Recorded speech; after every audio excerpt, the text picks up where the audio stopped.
All right, I'd like to call the meeting to order, and our first item of business is a Pledge of Allegiance by Jay Guess, Patricia Dreiser Continuation High School student.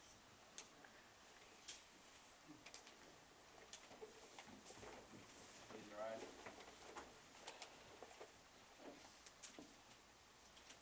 I pledge allegiance to the flag of the United States of America and to the republic for which it stands, one nation, under God, indivisible, with liberty and justice for all. Thank you very much.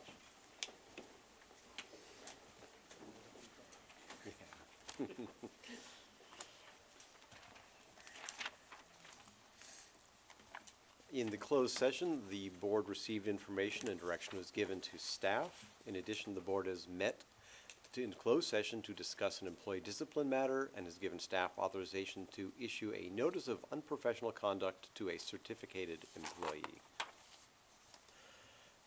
Okay, then the next is approval of the minutes for the October 22nd, 2019 Board of Education meeting. So moved. Second. Student advisory vote? Aye. All in favor? Aye. Aye. Any opposed? Abstentions? That is unanimous. The agenda was approved at the 5:30 start time. The initial motion was Brad Serkin, seconded by David Whitkin. Which brings us to reports to the board. Patricia Dreiser Continuation High School presentation, Mr. Anthony Breedy, principal.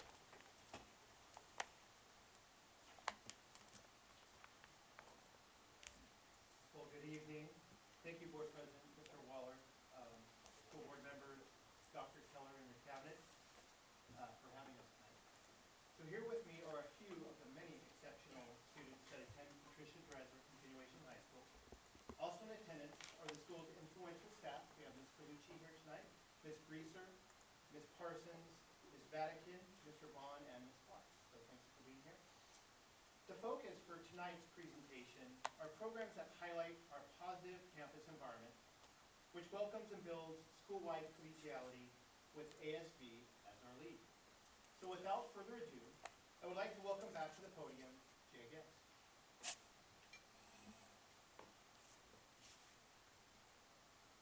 My name is Jay Guess, a senior at Patricia Dreiser High School. ASB meets twice a year to discuss Red Ribbon Week and other themed weeks we have at our school. Our 4 associated student body committees consist of Green Team, Tournament Committee, Decorating Committee, and Yearbook. And I'd like to introduce you to Danny Dolan and Denise Sanchez of Green Team.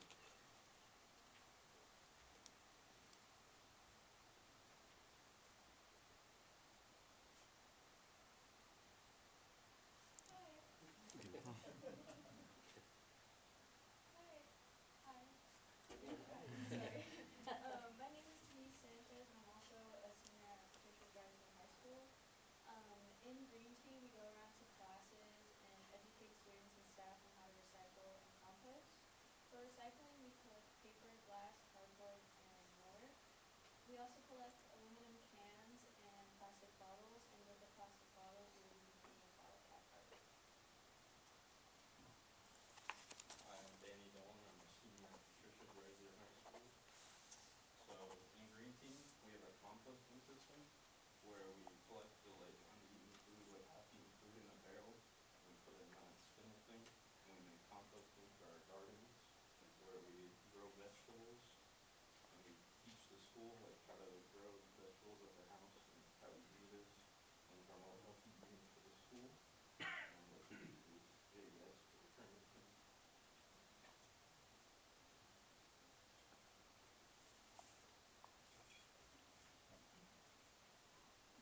Tournament Committee helps cement positive school culture by bringing students and staff together for friendly competition, a healthy lifestyle, school spirit, and show teamwork. Tournaments that we will be having this year consist of capture the flag, soccer, pickleball, ping pong, basketball, Smash Brothers, and a kickball and Hawaiian baseball tournament that happens to be this Friday. So if you'd like to come and see, we'd love to have you. And I'd like to introduce you to Kat and Daniela.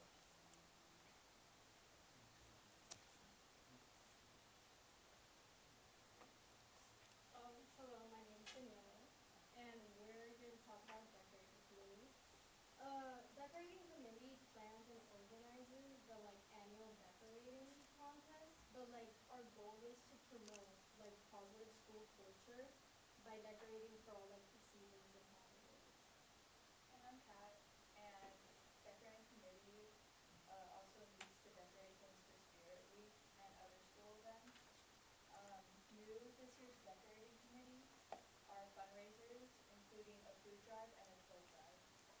And next will be Natalie when she will do it.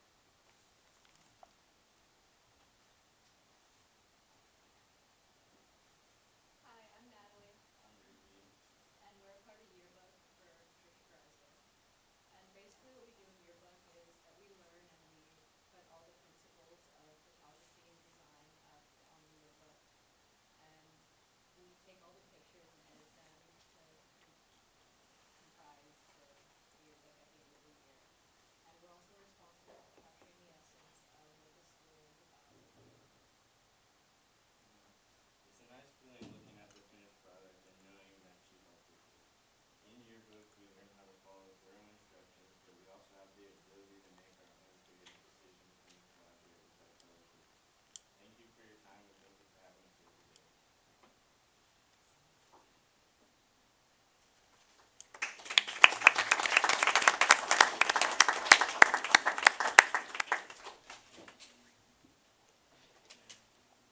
How about if we pull you guys all up here and take a picture of the board? I have one Oh, question. sure. Can you inform us what are Smash Brothers and Hawaiian baseball for the uninitiated? Smash Brothers is a successful tournament that we've had last year. Is on a Nintendo Switch, which is a video game, and everybody enjoys it, and it just brings a lot of fun. And Hawaiian baseball is baseball, but with a kickball, so it's easier to hit and easier to catch when you play. Oh, interesting. Okay. Thank you. Any other questions? All right, let's bring you kids all back up here and take a picture, and admins.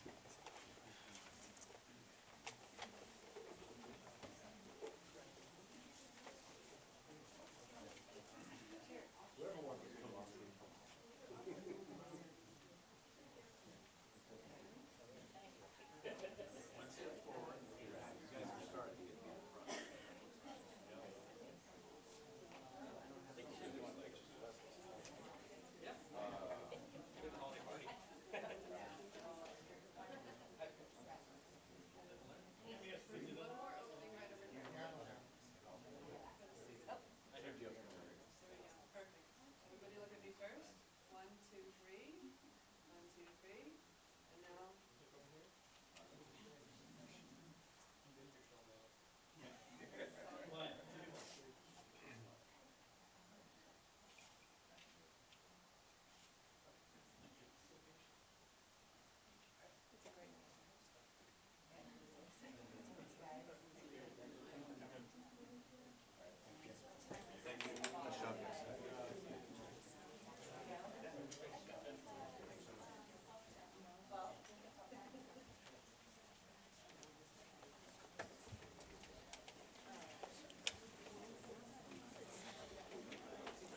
Yeah, I'm out of town Friday, otherwise I might actually go and check that out. Pickleball?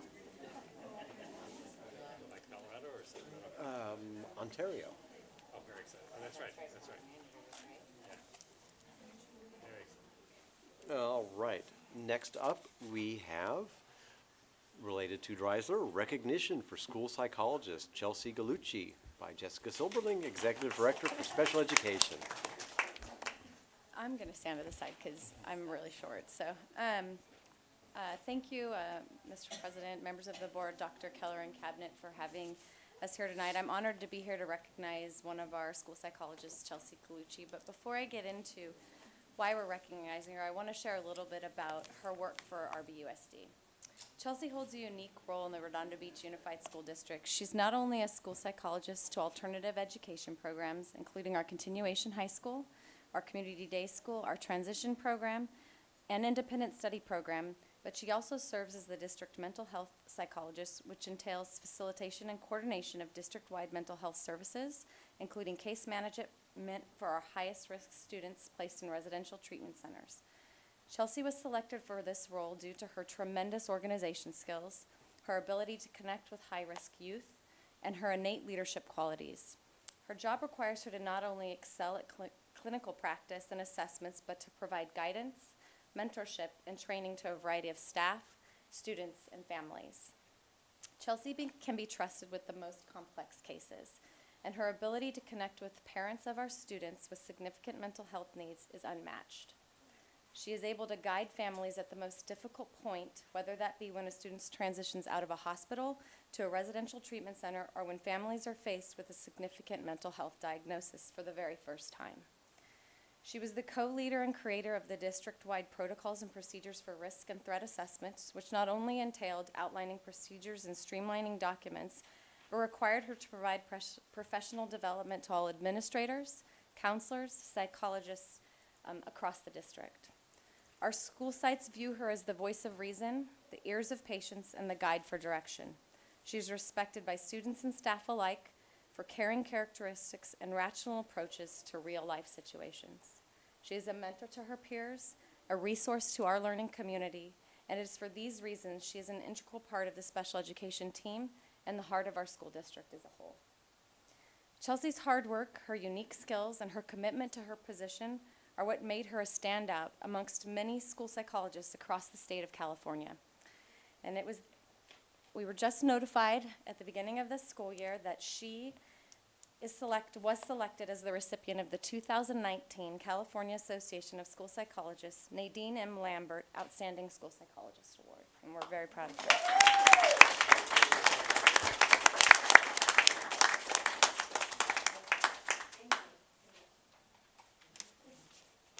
And also, the board has we've got a recognition.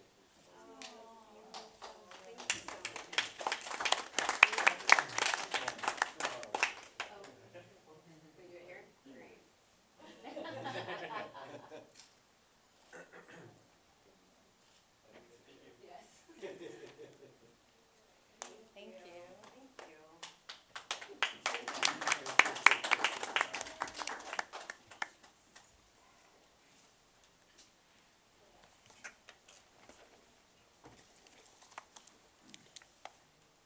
And next is the California Dashboard presentation by Susan Wilds, Executive Director of Educational Services. Thank you all so much. Good evening, Board President. Good evening, Board President Waller, members of the board, Dr. Keller, and Cabinet. I'm here tonight to provide you a quick update on the 2019 California School Dashboard. We're going to do a little bit of an overview of the scoring system and what to expect in the coming months as the newest dashboard results are released. So just a quick looking back, the California Dashboard is a requirement of the Every Student Succeeds Act. The federal legislation required states to design an accountability system that had these multiple measures, unlike API, which was a single measure. The California Dashboard takes in multiple indicators into account when reporting.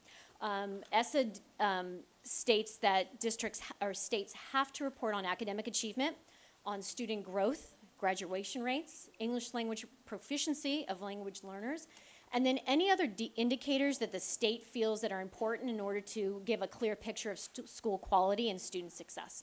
So the California Dashboard is really a vehicle for the state to report to all of our stakeholders how we as a district, how our schools and all of our student subgroups are performing. And as a reminder, we have a 5-color system, red being the lowest performance, blue being the highest performance. But those colors are not just single factors, they actually are a 2-factor. If you think about them on the grid, it's always taking our current year results, which are going to be displayed, in addition to whether those results were either an improvement, whether they declined, or whether they maintained from the previous year. So a color, you really have to take 2 things into account when we look at the color coding system. The color system also reports out on a number of individual subgroups, just as a district and then also on a school level. Our English learners, our socioeconomically disadvantaged youth, foster and homeless, Students with disabilities and a number of our racial and ethnic groups are below. However, for a school to have a subgroup, they need to have at least 30 students in that subgroup, current year and previous year, because remember, we need to look at change. So the California dashboard indicators that are coming out really are kind of twofold. We have the state indicators that are pulled from our CalPADS reporting, our CASP scores, and then we have local indicators that are narrative in nature. The state gives all LEAs kind of a self-reporting tool so that we can really kind of examine the work that we're doing. Our state and local indicators together really kind of address all of the state priorities that are outlined in the local control funding formula. So we've got student achievement, which is measured by academic performance, that's the CASP. Our English language learner progress, that's measured by our LPAC testing. Student engagement is measured by the state in graduation rate and chronic absenteeism. Chronic absenteeism is new for this last year, 2018. School climate, which is measured by the suspension rate by the state, and outcomes for a broad course of study. And that's really what we look at the college and career readiness indicator, which was also new in 2018. Now, the local indicators that we report on are our basic services. Those are our Williams Act items, our teachers, our materials, our facilities. Our implementation, how are we in terms of rolling out all of the new standards for all of the core content areas? Our parent and family engagement, which is broken down into how do we build relationships between staff and families, how do we build partnerships for better student outcomes, and how do we seek input from our parents in decision making. Then you'll see school climate that shows up again, and this is where schools get to dig down into the California Healthy Kids Survey that we give every year. And our broad course of access, we get to dig in to look at our A to G rates, making sure everybody has access to a full course of study. So we're getting ready for a release date. From September to November 1st, the California Department of Education has been collecting all of this data. November 1st was the deadline for us as a district to submit all of our local indicators, and the board was provided a copy of that in a Friday update. I would be happy to send it again if anybody would like it. November and December, we get rolling previews. So we get one indicator at a time so we can see what it's going to look like. And then November 9th through the 13th, all of this information goes live to the public. One thing that's really important to remember is that this California dashboard is evolving, and every year the state is adding new features to it. Like I mentioned, in 2018, we added the college and career indicator. They included grade 11 in our CAS scores for student achievement. They started reporting out on participation rates on the CASP, as well as chronic absenteeism. For this coming school year, they're adding the California Alternative Assessment, which is a alternative assessment provided for students with select students with disabilities. That's going to be in our calculation for student achievement. The new English language performance indicator goes live because now we've had LPAC testing for 2 years, and so we can see some change. And then in addition, the graduation rate goes from just being a 4-year cohort. They want to include a 5-year cohort as well for students who may have needed a little extra time to graduate. That's going to be in our numbers as well. So thank you for allowing me to give you a preview this evening, and know that as soon as we receive the release from the state, we will send it on to you all and provide the full details. Thank you so much for letting me come up here. Thanks again.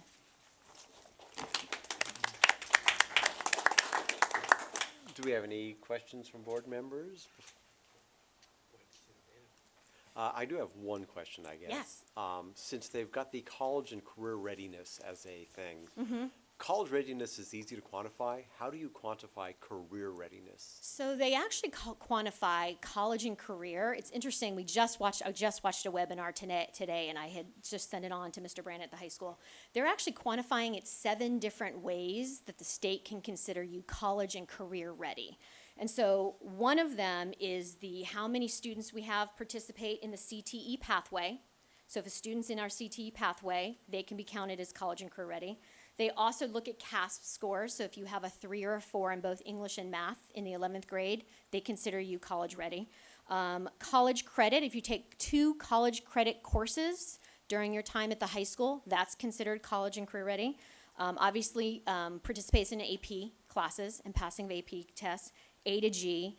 But they also consider awards like the Seal of Biliteracy. They consider that as an indicator of college readiness. And leadership in military science is the kind of the seventh indicator. So students in any one of those kind of pathways will be considered having met the college and career indicator. Susan shared a couple of slides from that webinar today with me. So I will include those in a Friday update. I think they're visually much easier to understand with college and career readiness. So I'll put that in this Friday's update. Thank you. And there are states even for next year, including some other indicators for our alternative schools, so that those students have more opportunities to be college and career ready as well. So I'll send that on. Great. Thank you. Anything else? All right, thank you. Next up, student board member report. Sergio Godinez. Yeah, I'll keep it very brief. Last week, ASB hosted another successful blood drive with UCLA. We were able to get over 116 pints of blood, so we're very thankful for all the students for participating. Looking ahead, tomorrow I have my first Young Leaders of RBUSD meeting, which I'm very excited for. Similar to last year, we're focusing on collaboration, teamwork, and kind of working with the students on their creativity, as well as building more leadership skills with them. And then also tomorrow, a group of RUHS students, just representing the diversity of programs that we have here at RUHS, will be going to all the middle schools, so Redondo, Adams, and then Adams and Paris, and then Hermosa Valley, to give a presentation with our RUHS Roadshow, getting them excited and spirited about being future Seahawks. And that's it for me. When and where is your Young Leaders? So, Young Leaders, we're going to be in the office building. So we're going to be back in the teacher's lounge, just because it gives the students a little bit more space to move around and collaborate with each other. What time? 3:15. I may see if I can stop by and say hello to them. Thank you. I did it last year, so I figured it'd be good for them to see. That brings us to, does anyone else have any questions? I'll jump over. Dr. Keller. I'll have Dr. Alpern start. She has some good news. We had our first Lego League Robotics tournament this last weekend, and all of our elementary and middle schools participated, had competitive teams, and I'm happy to announce that Toledo had one of their teams and Jefferson had both of their teams qualify to advance to attend the championship tournament in December. And at that championship tournament in December, they will compete for the possibility of advancing to the World Tournament in Houston in the spring. So it's very exciting. That's very cool. And at that tournament, someone was named Volunteer of the Year, am I correct? Something like that, yeah. Tell us more. Who was it? And did you bring the trophy that you won? I did not, but I went home and I had my trophy and I said to my high school age son, I now have an FLL trophy, just like the trophies you've earned. So it was very nice. I love it. Unexpected, but very nice. Congratulations. Thanks. And continuing on, congratulations to Team RBUSD for winning the Skechers Walk 2019. I know folks are here to talk about that, so I won't steal your thunder, but we won. That's all I want to say. The other piece I think is extraordinary, that we had the RBEF golf tournament last Monday, and we actually had, first time I've ever seen it, or actually heard of it, actually happening near me or with friends, but a hole-in-one. Somebody walked away with a 4 Series BMW. Yeah, a parent of ours, Jim Sherlowich. Say his last name for me. Shelowich. I apologize to Jim, but he's a former Jefferson parent. He's a Paris and high school parent, and he walked away with a 4 Series BMW. Hole-in-one. Big news. Want to thank Chief Kaufman for speaking at the 33rd District PTA breakfast for, I think it was for principals and for presidents. The chief had to be agile. He modeled what he expects from his officers. He had a volunteer in the crowd who just wasn't gonna play along as easily as he had hoped. And I have never seen the chief be so agile in front of a large audience in my entire life. And he was perfect. He also and his team is having this Friday night. I'll be going to it. Their RBPD Foundation fundraiser. I think it's at the Social House Friday night. Sorry. R10. R10 Yes, Social R10. House. Yeah, thank you very much. And then I want to let you know our first Ensuring Safety Proactively meeting is this week, and we'll be bringing that information back to you. And then I just had one more piece of information to share with you, but I think the best person to share that information would be Janet. My turn.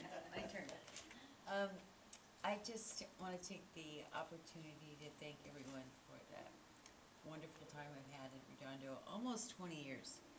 And I am very excited about the prospects of retiring, so that's my big announcement. And, but at the same time, I'm very sad to I will miss this team.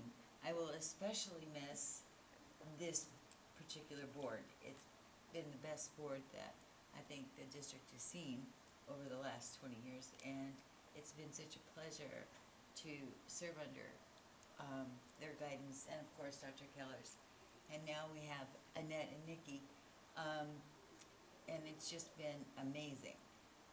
But I think the thing that I am most awestruck by in all my time here is what our teachers do. To me, it's amazing, and I've told that to Monica many times, the things they do for our students, and I've watched it with my own grandchildren, so I do have that actual experience. So when people say that this is the greatest district, it truly is. I've seen it firsthand. So for that, I will be forever grateful.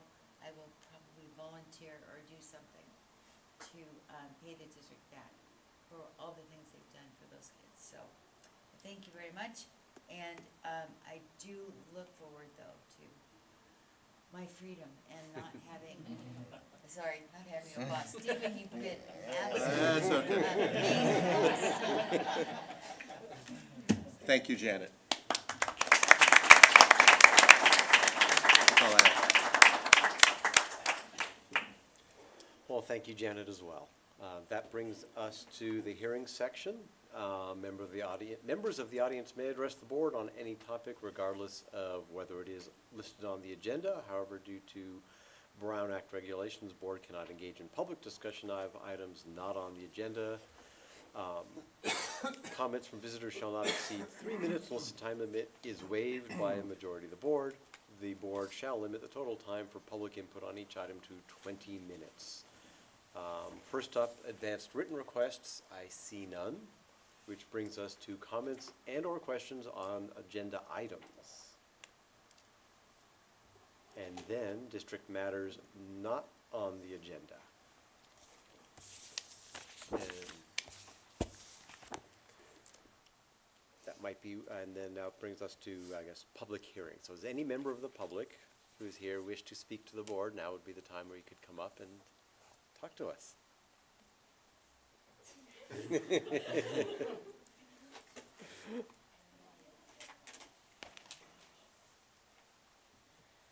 Good evening, members of the board and Superintendent Dr. Keller. My name is Kayla Louie, and I am the Drama Board President of Redondo Union High School and the lighting designer of our winter play.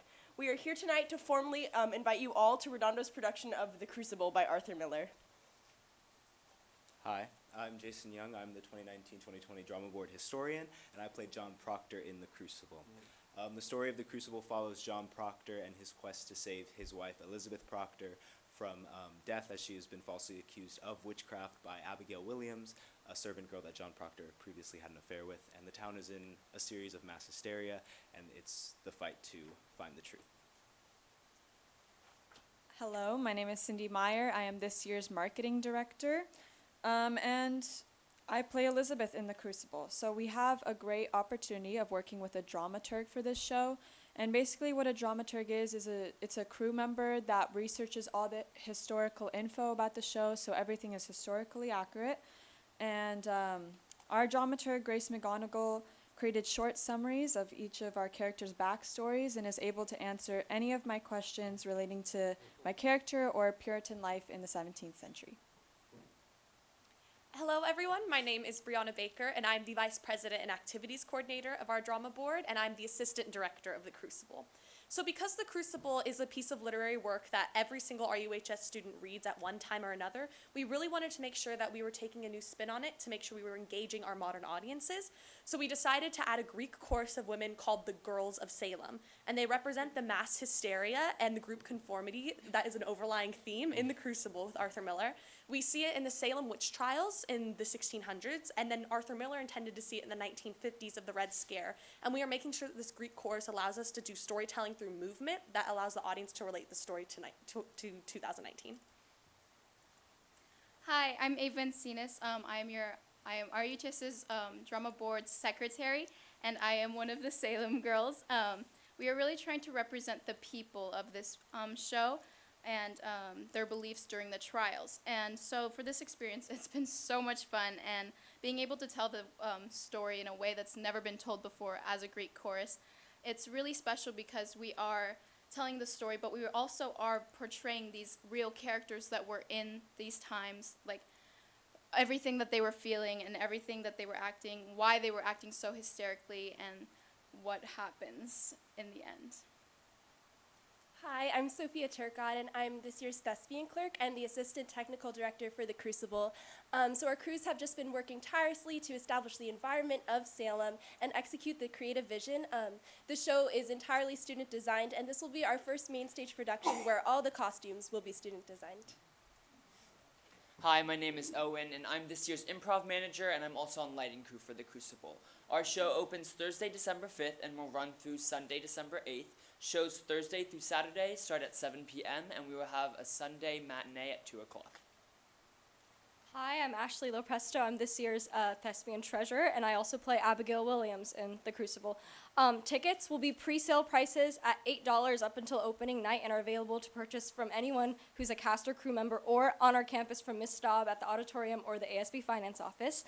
Or it can also be purchased online for $10 at our website, rhsdrama.com, or at the door, again, for $10. We thank you for your time and hope we see you all at the show. Thank you.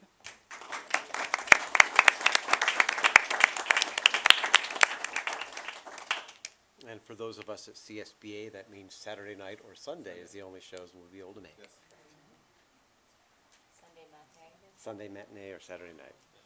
I'm not sure which one I'll make, but also as members of the Theater Arts Boosters, you'd have 2 tickets waiting for you as well.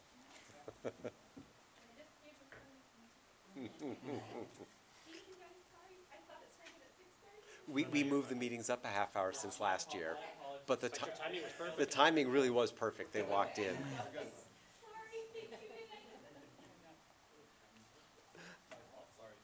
And that brings us to communications, provides an opportunity for the board to hear reports and communications for our employee associations and community support organizations. First up, the Redondo Beach Teachers Association, California School Employees Association, American Federation of Teachers, Redondo Beach Council Parent Teachers Association. Hello, everyone. I also just want to follow on the heels of Dr. Keller and thank Chief Kaufman for a wonderful presentation at our Presidents and Administrators Conference. It was just incredible to sit there and be a part of Redondo Beach and to be surrounded by all of my fellow PTA people and the principals and leadership people, and then see Chief Kaufman up there just really doing us proud. It was a great day for all of us. We were all texting around afterwards. Are you glad you live in Redondo? Yeah, I'm glad I live in Redondo. So it was fantastic. We love Chief Kaufman. And now also, this is the most wonderful time of the year. We have kicked off Project Unified for Christmas. We're working with Annette and also with the counselors at our schools so that we can provide assistance to families that might need a little extra help here during the holiday season. So all of the PTAs are adopting, if not one, several families so that we can take care of people.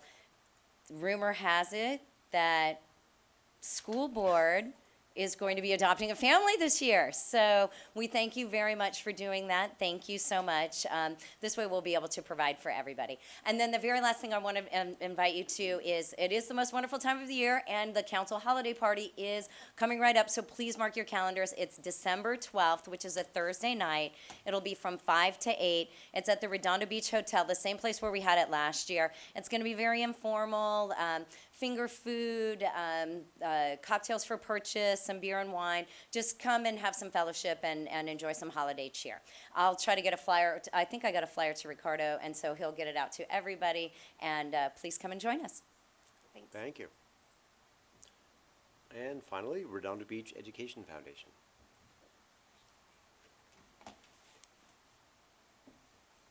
All right, that's some hard energy to follow right there. Thank you, Tanya. So good evening, everybody. Sharon Day, RBEF Treasurer.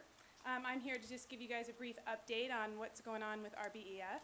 Dr. Keller, thank you for giving us a little spoiler alert there, but Skechers Walk was amazing. We had almost 4,000 walkers registered with Redondo, and so that was amazing, more than we've ever had. So also, we just had teacher grants get awarded. So as part of the ginormous check that we gave to you guys last month, there is over $60,000.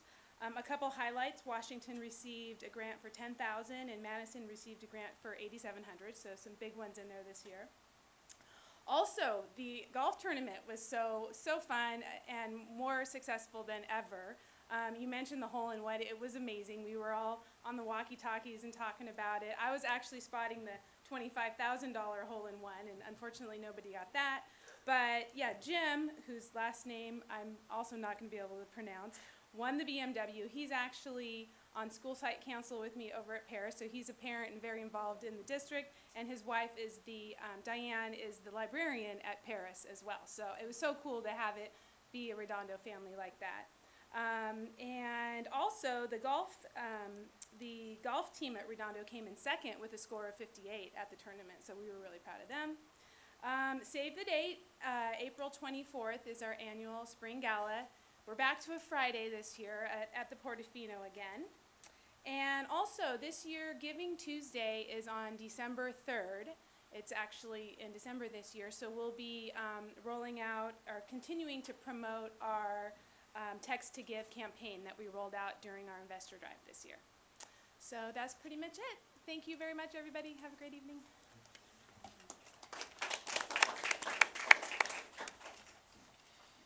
That brings us to our consent calendar. Does anybody wish to pull any items from the consent calendar? All right, hearing none, then do I have a motion for 10.1 through 10.4? So moved. Second. Student advisory vote. Aye. All in favor say aye. Aye. Any opposed or abstentions? That is unanimous. That brings us to action items. 12.1, approve RBUSD Child Nutrition Membership Renewal with the Super Co-op for school year 2020-2021. So moved. Second. That's you. That's like, gotta remember who it is. This particular item is brought to you on an annual basis. We ask to be allowed to participate in this co-op, and they call it the Super Co-op because it's districts from Culver City down to Palos Verdes that participate together in joint purchasing, getting better purchasing prices, etc. And as a group, we get this approved, and then each group member is assigned a certain category of supply to obtain the bids. I think last year it was staples, and it wasn't the kind that you use in a staple gun. So that's what this item is. Thank you. Any questions? Student advisory vote. Aye. All in favor say aye. Aye. Any opposed or abstentions? That is unanimous. 12.2, approve contract award to low bidder Sanders Paving for district office paving project. So moved. Second. This particular item is for the district office paving project, but in addition to really needing to get the paving corrected and take care of some root issues, we'll be taking out a couple of trees in the front and, putting in the same type of trees that we put in along Inglewood Avenue. So that's what this particular item is. It's an award to the lowest bidder, and we're gonna try to squeeze this in and determine what makes sense as a group, in terms of when we'll have the fewest staff and it'll be least impactful. Any other questions? All right, student advisory vote. Aye. All in favor, say aye. Aye. Any opposed or abstentions? That is unanimous.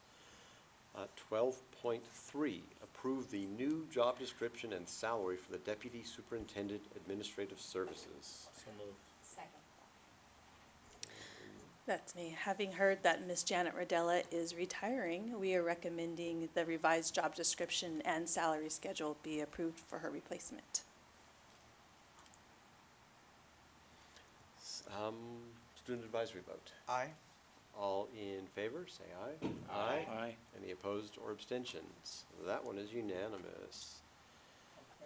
I'm gonna, Voice? his He doesn't vote? Yeah. Okay. It didn't include salary. Oh, okay. Since it was a job description, I was thinking he could, but I forgot about the salary. My apologies. Thank you. 12.4, approve the new job description and salary for the adult education, mathematics, computer skills, and financial literacy teacher. So moved. Second. Yes, the next three job descriptions are for the South Bay Adult School, and I just want to note that all three come out of the Adult Ed Block Grant. And I'll just tell you a little bit about each one. The first one, the Adult Ed Math, Computer Skills, and Financial Literacy Teacher. This is a teaching position that will support our ESL students working toward a high school diploma, a GED, or attempting to complete a career pathway by providing additional support with math, basic computing skills, and financial literacy. So staff is recommending that the board approve this new position. And no student vote on this one because it includes salary now that I'm up to speed on that. So, to the board, all in favor say aye. Aye. Any opposed or abstentions? So that would be unanimous. 12.5, approve the new job description and salary for the instructional lead teacher. Second. Yes, this is a TOSA position again out of the Adult Ed Block Grant. And this position will provide additional support to mentoring and supporting classroom teachers with their quality of rigorous research-based instructional practices and ongoing professional development. And so staff is recommending the approval of this new position and salary. I believe the student does not vote on this one as well, which means to the board, all in favor say aye. Aye. Any opposed or abstentions? That is unanimous then. 12.6, approve the new job description and salary for the Career Planning Placement and Support Coordinator. So moved. This position will provide career planning guidance and assistance to our ESL students at the adult school and also serve as a liaison between the South Bay Adult School programs, South Bay Workforce Investment Board, SCROC, Social Services, and other community organizations. And staff is recommending that we approve this new position and salary. Thank you. Again, no student vote, so the board, all in favor say aye. Aye. Any opposed or abstentions? That is unanimous. 12.7, adopt resolution R 19-20:12, reduction or elimination of particular classified services. This reduction is related, oh, sorry. Motion second. Motion, moved, seconded. Thank you. And this reduction is related to the community education side of the South Bay Adult School, which is fee-based. And so due to a gradual decrease in enrollment, particularly with classes held at Maricosta High School, the staff at Manhattan Beach Unified School District have agreed to take over the services of the adult school services technician, which is primarily opening the doors, closing the doors in the evening, setting up when necessary, at no cost to the South Bay Adult School. So this is a savings to the community ed budget. We do have a desire to rebuild the programs at some point, whether they're held at Maricosta or elsewhere. The employee in this position will be placed on a 39-month rehire list, and so staff is recommending that we eliminate the 9-hour-a-week position. And to be sure, nobody is being laid off. The employee will still have an employment with the district? That's correct. In this case, the employee is also a certificated staff member, so that's why that employee is not bumping into another position. And I assume no student advisory vote on this one as well, Ricardo, is that correct? All right, so then to the board, all in favor say aye. Aye. Any opposed or abstentions? That is unanimous. 12.8, approve the agreement with Scoot Education. So moved. Yes, we vetted a couple of education companies, and Scoot is a company that will allow us to fill open positions, substitute positions for both classified and certificated. We do have, I would say, somewhat on a daily basis, an opening that we are not able to fill with our current subpool, particularly instructional aides, for example. So Scoot would then give us opportunity to fill those positions in a timely manner that we aren't able to fill. And so we're recommending that we do contract with Scoot so that we can cover classes and unfilled positions. How often would you estimate that we'd be using the Scoot services? Is it like a daily basis or weekly or monthly? So I did a review of our openings, and so in the month, 6 weeks that spread over October and September, we had an average of 10 openings that we weren't able to fill with our pool, again, both classified and certificated. So I did a budget of not to exceed 10 times a week. Okay. So that would be my guess. And we only pay them when we use them. Fee for service and success upon service. Student advisory vote? Aye. All in favor say aye. Aye. Any opposed or abstentions? That is unanimous. 12.9, receive for the second reading and adoption deletion of the following board policies, administrative regulations, and exhibits. Board policies have been available for review at the district office. So moved. Second. And that is, I guess, any discussion or questions on any of them? Any, the second reading, so Should have been in general consent, sorry. that's all right. So, student advisory vote. Aye. All in favor say aye. Aye. Any opposed or abstentions? That one is also unanimous. So, 13.1, unofficial attendance and enrollment reports. The only thing we had to report for the 2 months that we're reporting on, September and October, we did see a little bit of a dip that's greater than normal for a Friday in October, and it had to do with who called the sites to find out what was going on. They informed us parents were reporting poor air quality is the reason. So, but it was also a Friday, so the dip looks a little bit worse than what it. Yeah. Poor air quality before a weekend.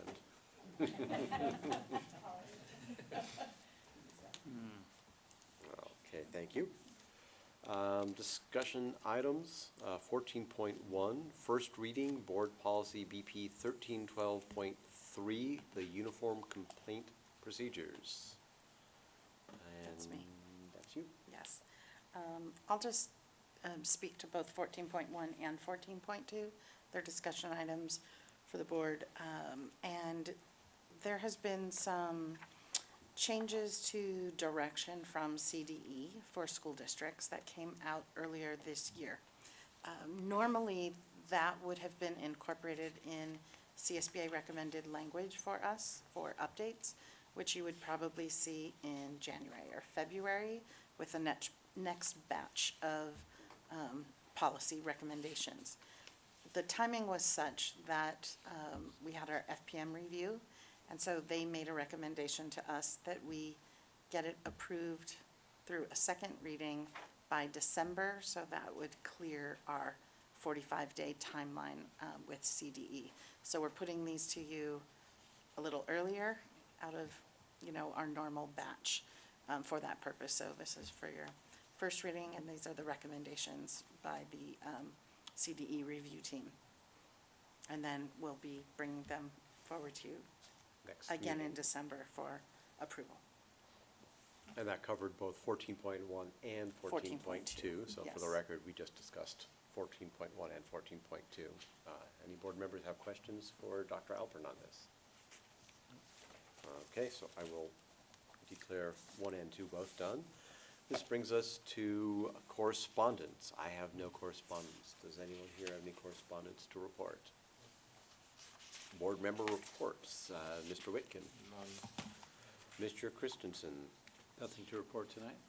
Ms. Flynn. Mr. Serkin. Okay, since nobody reported, it's like, I was gonna say, since I was there with certain people on things, it's like, okay, Ms. Flynn and I attended the Rotary Club luncheon where they presented I think it was just a check, I don't know if they had an award of any other kind, for the Vision to Learn project that has been working with us for the last few years, I believe. Football game at Maricosta didn't turn out the way we wanted, but it was still good to be able to go to that game. The RUHS girls volleyball games, I was able to make one of the games. I wasn't able to make the CIF championship winning game this last weekend, but congratulations to them. State playoffs start Saturday at RUHS against Mater Dei, the same team they beat last week. So if you're in town Saturday night, that could be a good, exciting game. I did attend the blood drive at RUHS. I think I got a little tiny bruise left, but otherwise, good to see the turnout of all the kids there. And I realized that I think it was almost to the day 38 years since the first time I gave blood, since I was 17 years old when I gave blood. And I remember, it's like I just sort of remembered it was the end of October. Had the South Bay Aerospace Alliance meeting. Nothing too exciting related to the schools there. So a lot of the same issues that they've been dealing with. We had some reports on legislation affecting the aerospace. They're worried about base closures. They're worried about housing issues. And they're looking for people to be members of various associations. These guys, this association doesn't yet have an application process, but there's a statewide one. And as elected representatives, we can all join for free. Otherwise, organizations can join for fees. 33rd District Presidents and Administrators Conference, nothing more to add compared to what was already said. And then yesterday I was at the Veterans Day ceremonies at Veterans Park yesterday, and that was always a good thing. Veterans Day is a more fun ceremony because we get to celebrate the veterans that are still here with us, including a number of parents, grandparents from the district, and the oldest veteran there was one from World War II. Mr. Waller, I do have something to add because I was the only one that was that represented Redondo Beach at the James Webb Telescope unveiling at Northrop Grumman. Ted Lieu hosted an event in our backyard. If you didn't know, we have the latest, greatest telescope that will be launched hopefully next year and answer the question, are we alone on Earth? And this is a $8 billion project that has been put together in Redondo Beach. So Ted Lieu hosted an event where we got to see this and invited some students to get a chance to see that as well. And I'm hoping we will add Redondo students to that list. They were Maricosta students. So since it's in Redondo Beach, we're hoping they'll have that opportunity before it leaves to go do some other testing. So another thing aerospace has in Redondo Beach. Many members of that alliance were there and all profusely thanked the Northrop Grumman representative for the tour. Yes, and I will profusely thank them when they have a special tour for our high school students, our STEM, our engineering students as well. Okay, this brings us to the calendar events. November 25th through 29th is Thanksgiving break. December 10th is our only Board of Education meeting here in this room for the month of December. December 19th, Employee Holiday Open House, always an exciting time. And December 23rd through January 3rd is our winter recess. Do we have any future agenda items? Just if we could put the SoCal Rock item on the next agenda. We'll be having our regular board meeting next week, and we should be getting reports from school services that I think we'd like to be able to chat about as a board. Okay, and now something that's a little bit unusual for us, we are going to go to a closed session, but it should not be too long. So those students there that might be waiting for a signature, you can hang out just a little bit, and then we will come back. We can sign it first? Okay. Or you guys can sign it? Yeah.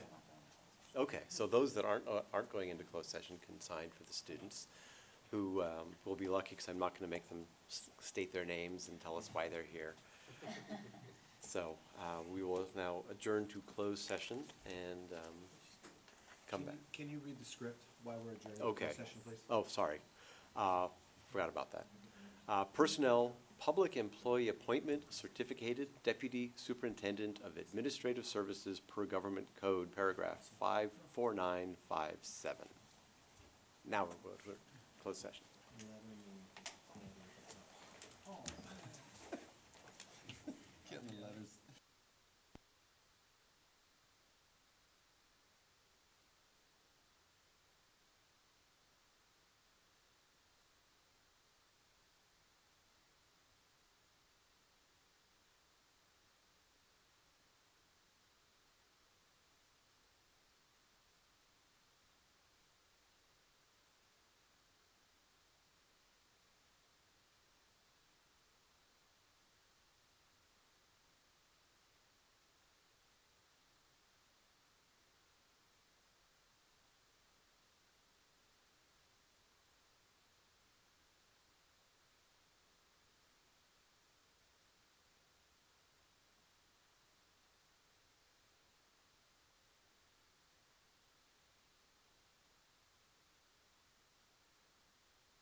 session or back to open session from our closed session.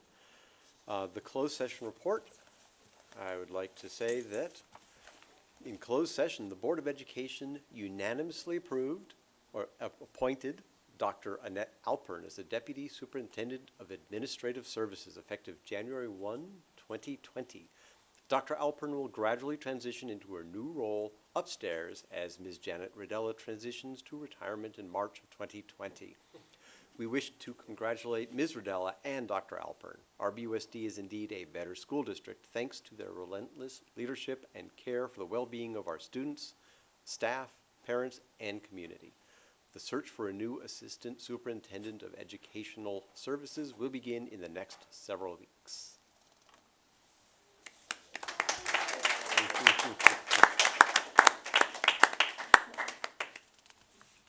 Thank you. And with that, I guess I would entertain a motion for adjournment. So moved. Second. All in favor say aye. Aye. Any abstentions, et cetera? That is unanimous. Again.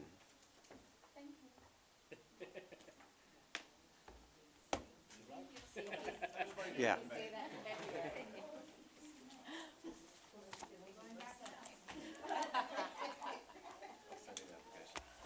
Thank you.